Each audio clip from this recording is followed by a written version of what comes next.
بسم اللہ الرحمن الرحیم۔ اکثر ہم لوگ شکایت کرتے ہیں کہ ہم دعائیں تو بہت مانگتے ہیں، اللہ ہماری سنتا نہیں، دعائیں قبول نہیں ہوتی، جبکہ دعائیں رد نہیں ہوتی۔ حدیث پاک میں آتا ہے کہ جب بندہ دعا کے لیے ہاتھ اٹھاتا ہے اور اللہ سے کچھ مانگتا ہے تو اللہ کو حیا آتی ہے کہ اللہ اس کے ہاتھوں کو خالی واپس کر دے۔ پھر کیا ہوتا ہے؟ پھر یہ ہوتا ہے کہ گناہ جو دعا ہم مانگتے ہیں اس کے کچھ اثرات ہوتے ہیں، یا تو جو دعا ہم نے مانگی ہے اللہ ہو بہو وہی چیز ہمیں عطا کر دیتے ہیں، جس کو ہم اپنی زبان میں دعا کی قبولیت کہتے ہیں۔ اگر ایسا نہیں ہوتا پھر بھی دعا قبول ہوتی ہے، لیکن اس کا اثر یہ ہوتا ہے کہ آنے والی مصیبت، آنے والی کوئی بلا، آنے والی کوئی تکلیف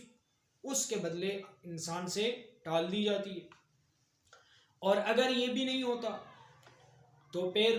اللہ رب العزت اس دعا کو اپنے بندے کے لیے ذخیرہ کر لیتے ہیں اور قیامت کے دن اس دعا کے بدلے اپنے بندے کو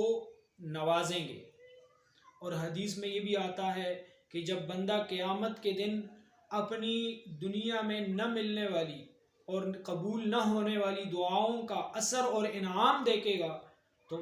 چاہے گا، خواہش کرے گا کہ کاش دنیا میں میری ایک دعا بھی قبول نہ ہوتی، دنیا میں مجھے دعا کے بدلے میں کچھ بھی نہ ملا ہوتا،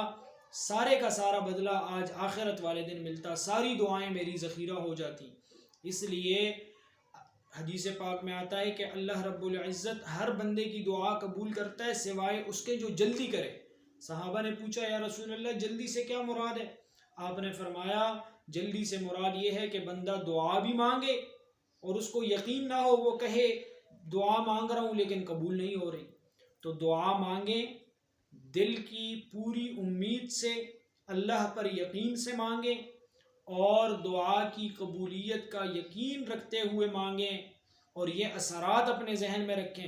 کہ اگر میرے حق میں بہتر ہوگا تو اللہ وہی چیز عطا کرے گا جو میں نے مانگی ہے، اور اگر یہ بہتر نہیں ہوگا تو اللہ رب العالمین اس کے بدلے میری کوئی مصیبت ٹال دیں گے۔ اگر یہ بھی نہیں تو قیامت کے لیے یہ دعا میرے لیے ذخیرہ ہو جائے گی۔ دعا ہر صورت قبول ہوتی ہے، اس لیے دعائیں اور مناجات اللہ سے خوب آہوزاریاں کریں، جس کے بہت اچھے اثرات ہوتے ہیں انسان کی زندگی پر۔